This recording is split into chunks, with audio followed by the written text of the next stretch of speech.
Fall is now here, and harvest for some producers has already kicked off in parts of the southern United States, while growers in the north are in the final stages before their combines are ready to roll. And now is a great time to be evaluating the performance of your genetics for your 2025 crop. Welcome to FieldLink. I'm your host, Bill Smith. On this episode, we sit down with Josh Byford. Josh is the Director of Seed for Helena. We discussed why Seed First should be on top of every grower's mind this fall. Plus, corn and soybeans react positively to some technical swings in the market this week. Jody Lawrence joins us from Nashville to give us the latest insight on the uptick in this grain market. Stay tuned for this episode of FieldLink.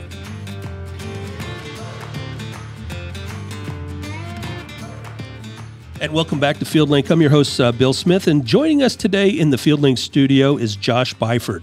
Josh is the Director of Seed for Helena. Josh, welcome to FieldLink. Great. Thank you for having me, Bill. Good to be back. Yeah, good to have you back here in the studio today. Today we're going to talk a little bit about seed, but before we get that far, Josh, let's talk a little bit about Josh. Tell us a little bit about your journey. How'd you get into the seed business where you're at today? Yeah, so I've been with Helena for 15 years total as of this year. Various roles throughout the company. Probably my main exposure into the seed world was during my time where I served as a sales rep for Helena, and in my market, seed was a major piece of what our core book of business was. We understood the value to the customer and the investment that they were making, and we really dug in and made it our business, and the passion kind of ignited there. From there, I did take a turn and actually came over to the Helena Products Group side and really got some exposure from the brand management side of things and really learned more about the Helena system, and then was fortunate enough to be able to take the Director of Seed role a little over a year ago. Awesome. Well, Josh, I think it's really great that your seed experience is really what I consider grassroots.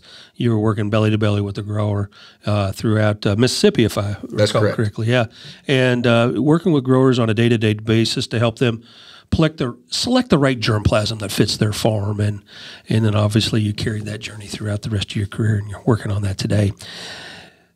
Josh, there's a lot of changes taking place in the seed industry today. What are some of the highlights that you see from your seat on the bus?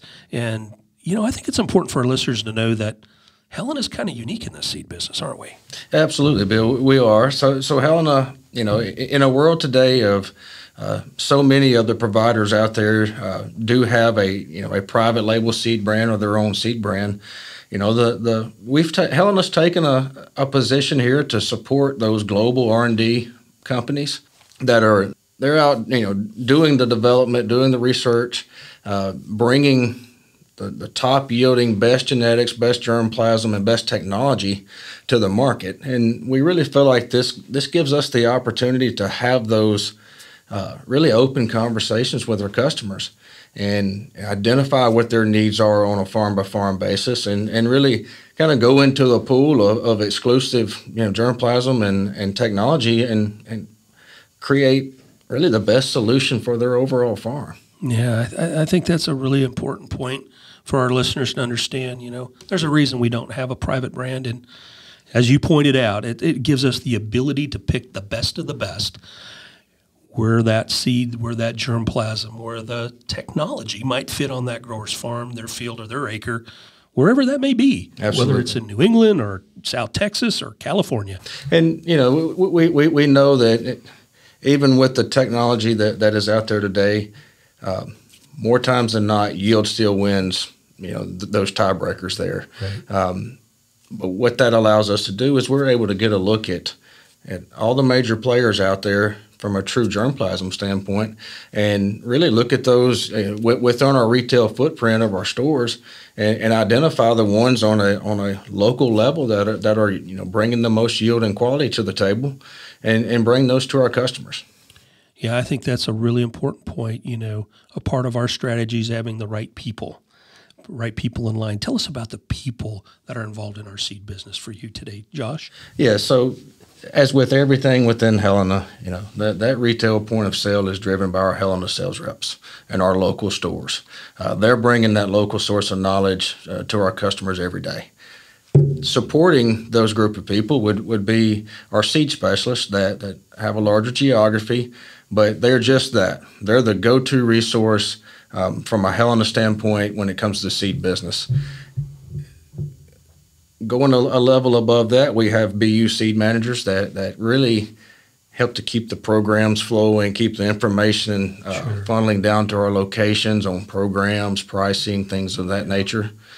So it starts at the field level with the boots on the ground. That's the number one there. Yep. And there is a full support team that Helena maintains behind that group of sales reps, along with our agronomists that we have within Helena that can bring that agronomic side, the soil fertility piece to it. So really, that's the compelling story within why Helena, from a seed business standpoint, is we support all the major providers. Sure. Really can source that elite germplasm for our customers.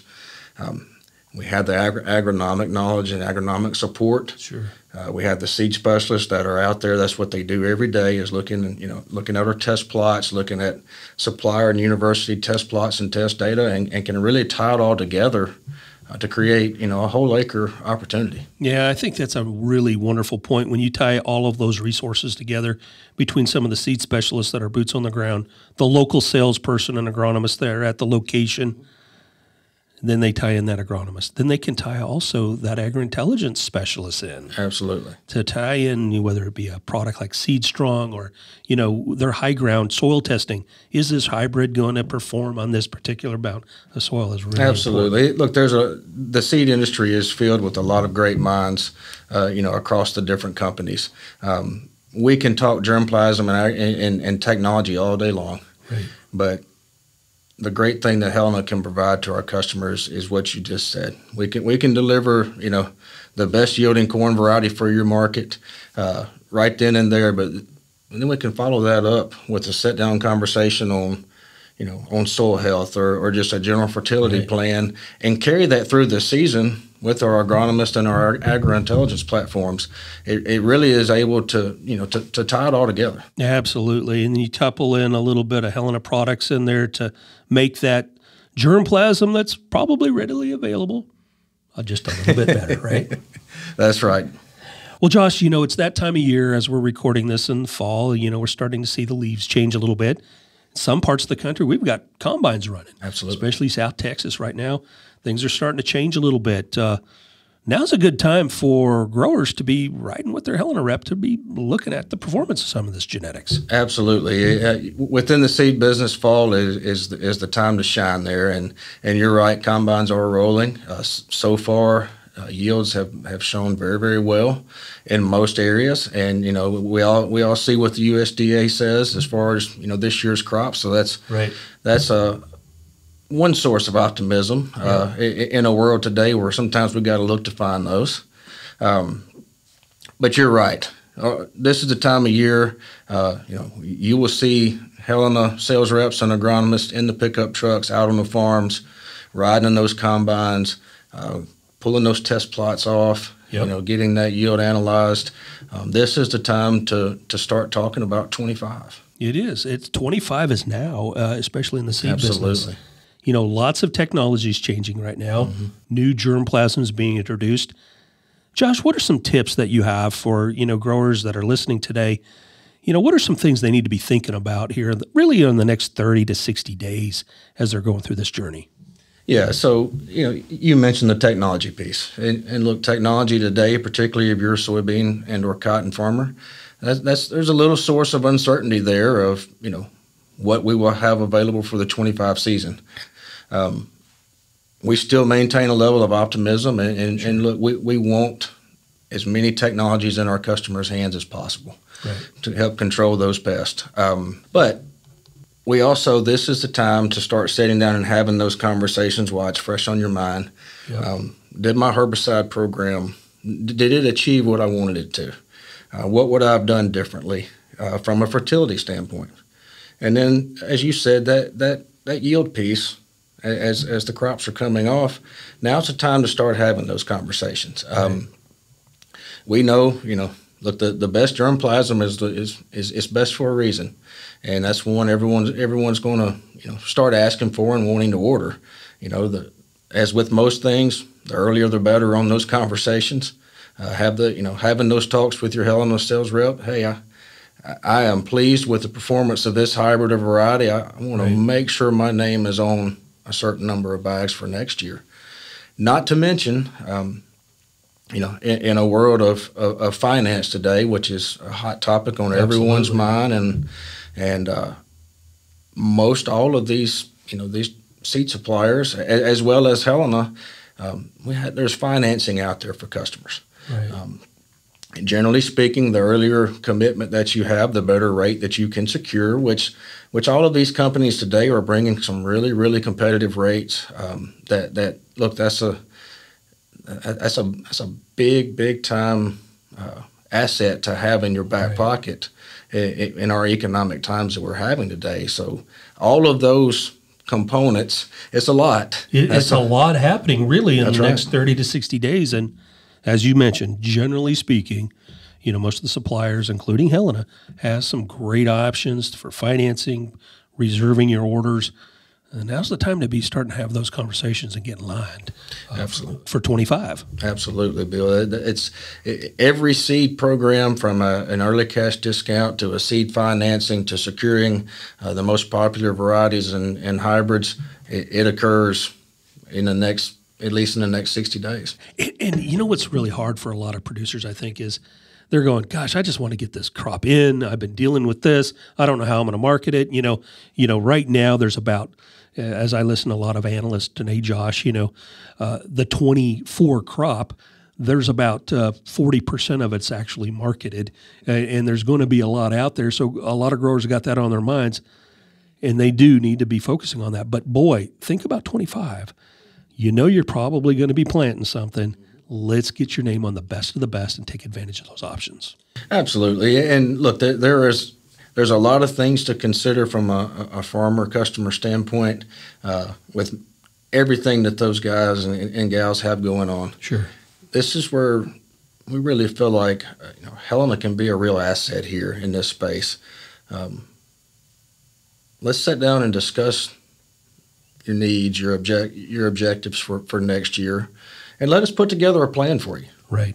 Hey, we really kind of no different. We look at it no different. We know there's going to be some uncertainty and actual planning, planted acre intentions there, but let's look at it from kind of the way we market our grain. Let's secure at least a sizable piece of what we know we're going to go do, and get that on paper and get it in the books. Josh, it feels like the paradigm's really changing, especially in some parts of the country where traditionally, we'll wait till December, January, or even February to make my seed purchase decisions. Unfortunately, that world's changing a little bit due to supply chain restrictions and really just the trend of the business. It's important to probably get ahead of that a little differently. Yes, it is, Bill. And look, all of these companies that are growing our seed, they're working on 2 and 3 year plans. Right. And you have a hailstorm come across the Midwest, or you have a drought in a certain area. There's a lot of uncertainties that go into growing seed increase acres. And we also live in a day and time today where we still have a little hand to mouth in terms of supply and inventory. That's just kind of where the supply chain has evolved to due to the cost of the business today. And anytime that you can go in there early and identify some of those key select products, it's a good conversation to have. Yeah, and it's best for you as a producer to be in line to get the best of the best. And really, don't take the second choice. That's right. It's just kind of a natural game. Clearly, I know it's super early. A lot of seed production acres for corn and soybeans have yet to be harvested, and a big story is going to happen in the next 30 to really 90 days in that area. Any projections, though, for some other crops? How's cotton looking? maybe we touch a little bit on canola and some other products from your perspective. Yeah, so from a cotton acre perspective, everyone that I visit with there feels good right now from the crop that's in the field. Only select seed increase acre have actually been pulled off, but everyone feels very positive right now on that side of the business. You referenced canola. We saw a little bit of a dip in the canola acres this year. Helena actually had a very, very good canola year. Okay.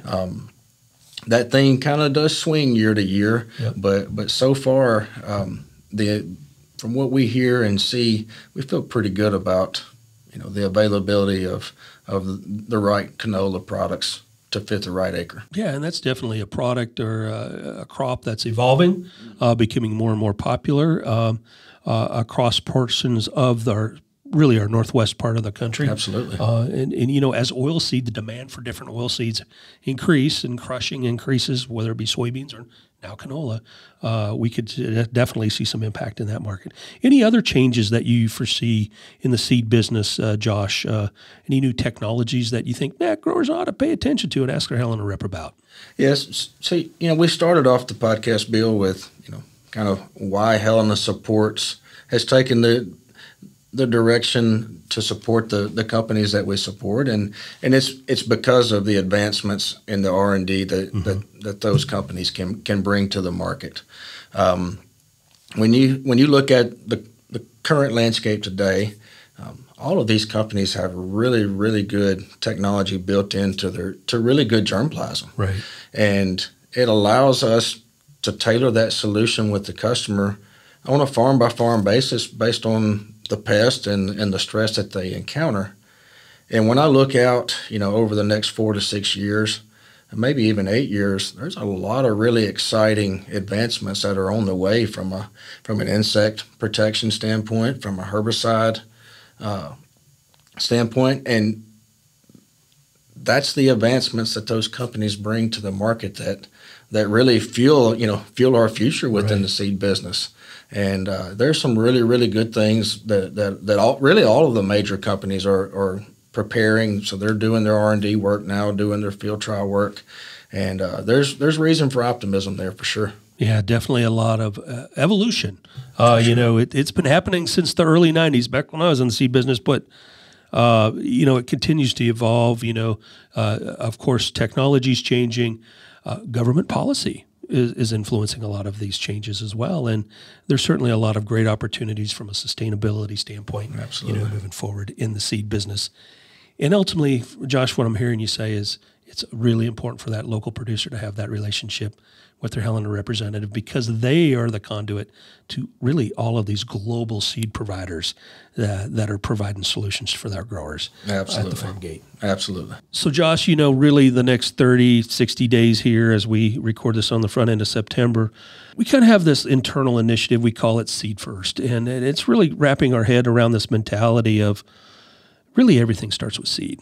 And now's a great time for growers to sit down with their Helena representative to learn about some of these different germplasm packages, but also all of these programs. There's so many, and as you mentioned earlier, we work with everybody, a lot of different seed companies. It can be very complex.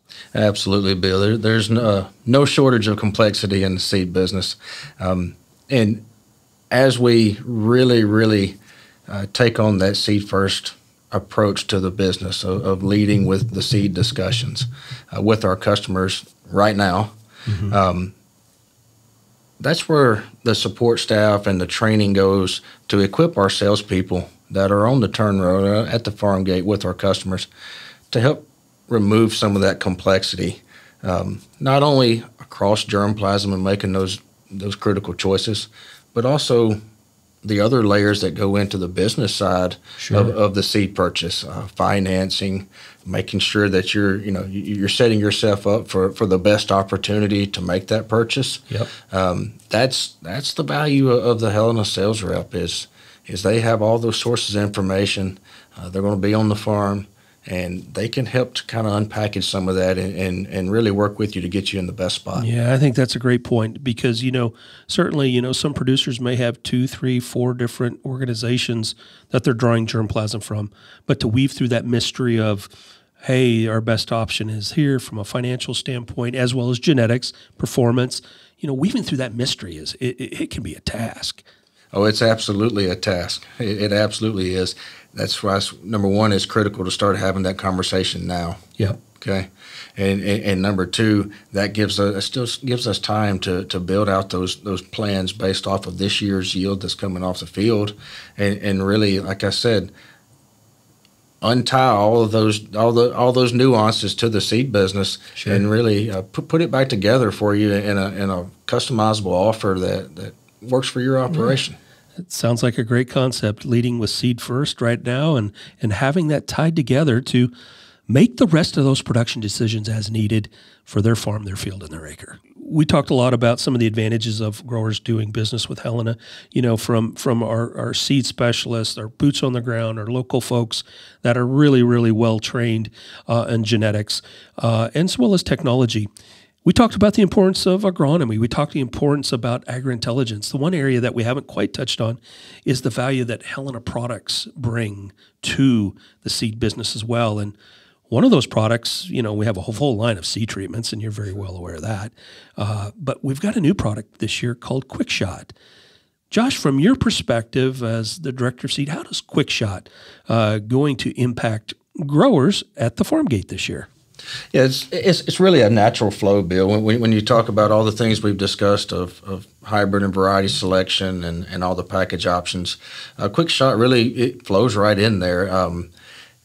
This is something that all of our customers are doing. Right. They have a history of using products that are similar to QuickShot. It matches up well with pallets or boxes of corn seed, right, cotton, etc. And again, when you're putting the seed in the planter, right, most folks are using some form of a fluency agent. QuickShot gives you that versatility along with, we've talked so much today about start now and getting off to a fast start and really setting yourself up for the wins. That's what QuickShot does. Yeah, and I love the idea of when that grower sits down with their Helena representative and they go through that process, that seed first process, and get that right germplasm put on the right farm. Think about QuickShot. To your point, most producers are utilizing a fluency agent today, and now they have the opportunity to pick it up at the Helena store when they pick up their pallet of seed, corn, cotton, soybeans, wheat, canola, whatever it may be.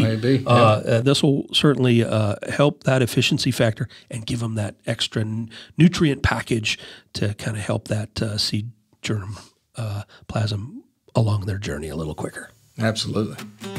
Josh Byford, I want to thank you for joining us here on this episode of FieldLink as you share insight with us about the transitioning seed business and getting ready for plant 25 here in late 24. Yes, great. Thank you, Bill.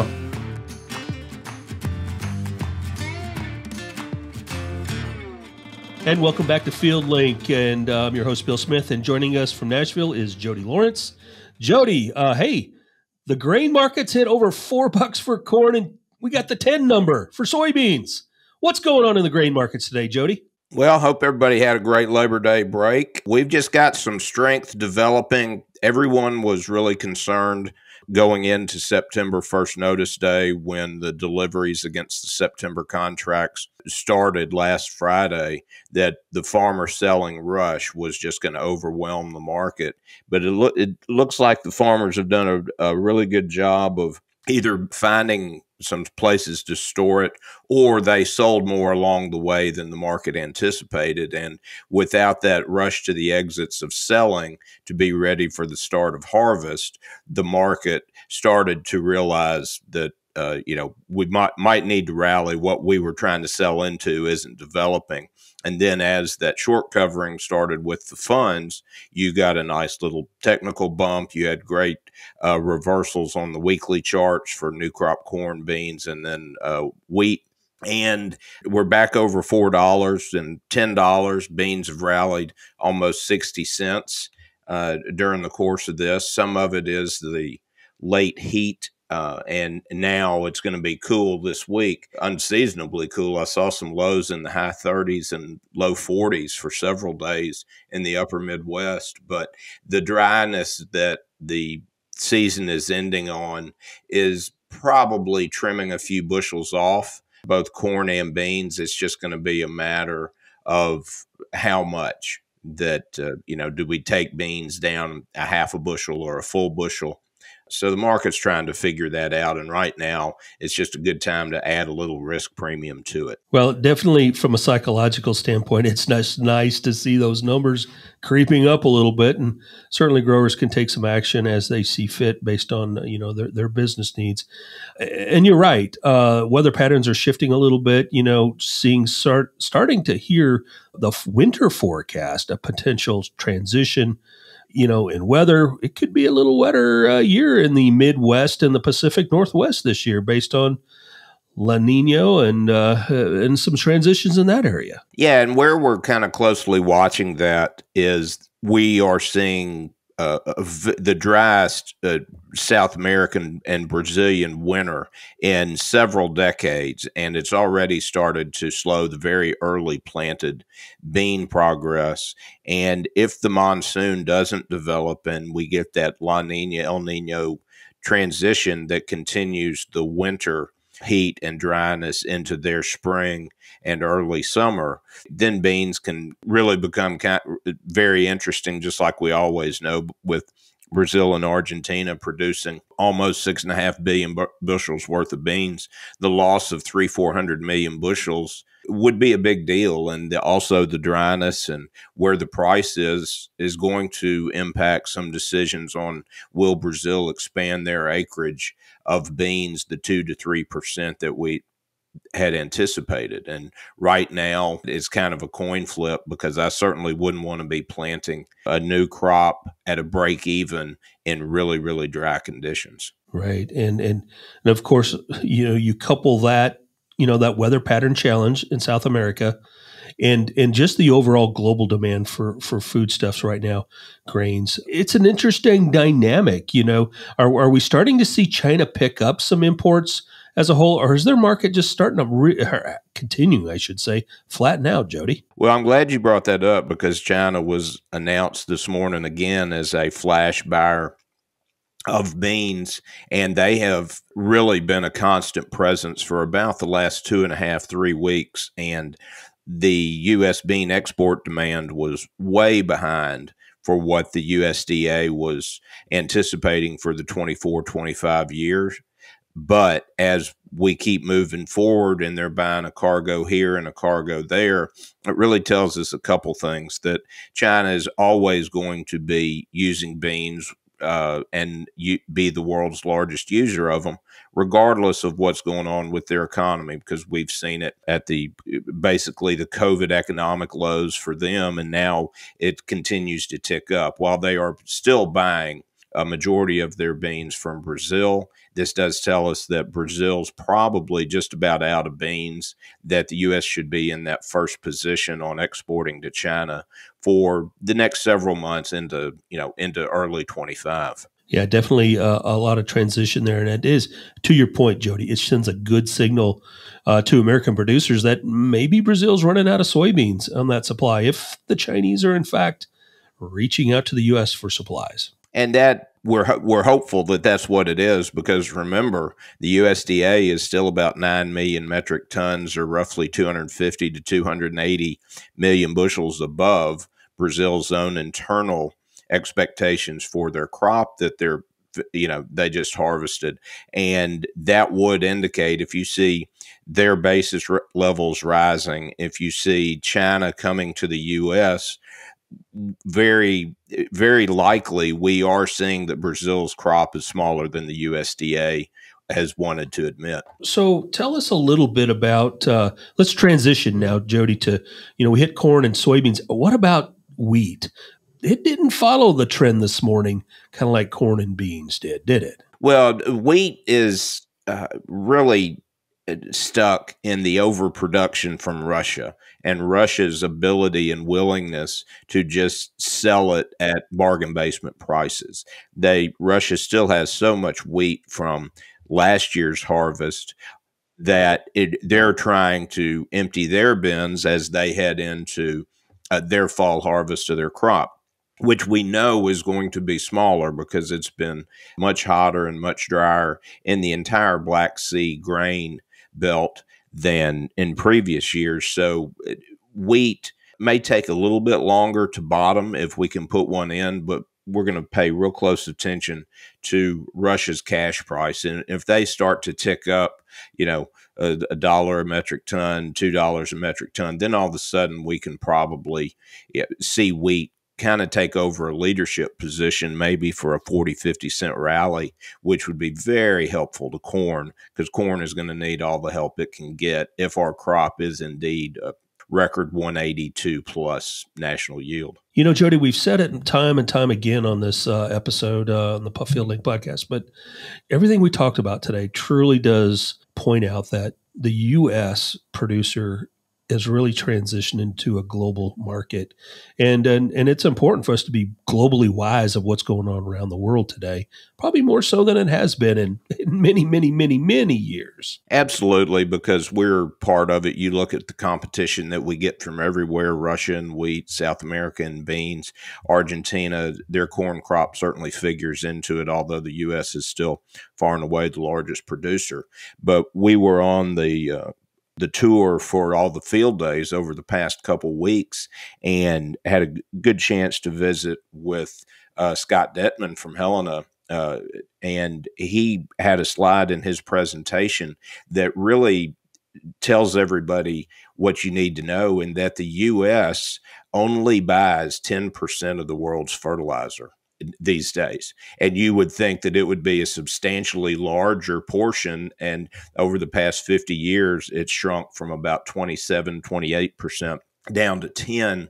And that does remind you, because I see a lot of people, or I get some phone calls and some texts about, oh, my budget just looks terrible. Are these fertilizer prices ever going to come down? And you have to look at it from the position of, if you were selling fertilizer and 9 of your 10 customers were willing to pay a fair market rate, you can't give one customer a discount just because their economics are a little worse. So I think a lot of people don't understand, and that's a hard thing to swallow, that the world's always going to need us, but we have a lot more competition than we did, only 10 years ago. Yeah, but definitely agriculture is evolving globally, and it's important for growers to understand that it's it's time to be globally aware as you're making your marketing plans of what's going on, not just around the county, around the state, or around the region, but really around the world. Jody, we got a big report coming up here from the USDA. Tell us about that upcoming crop report. On Thursday, September 12th at 11 Central, the USDA will put out their September report, and this will update the yield numbers, some international numbers on on production in other countries, supply and demand situations, and hopefully we'll start to see the demand numbers pick up a little bit to trim a little bit off the ending stocks. The yield, we'll see if the late dry weather here is going to make a difference. But the biggest thing for the USDA is they will have already started harvesting and taking samples from their test plots, which they did not have, obviously, in August because the crop wasn't mature enough. So this one, you don't really look at the September as being a real wild card that they're going to cut or add a bunch of bushels, but you can certainly see a direction. If whatever reason they either add bushels or subtract bushels, that kind of starts a normal trend that if this crop has peaked, and that they're going to trim it down into the January report, which could be, very helpful for prices heading into harvest. Oh, very good. So exciting news coming up on Thursday. Be paying attention to that. I'm sure we'll have some updates on that in our next podcast. Jody, I want to thank you for joining us from Nashville today with this commodity update. Thank you, Bill.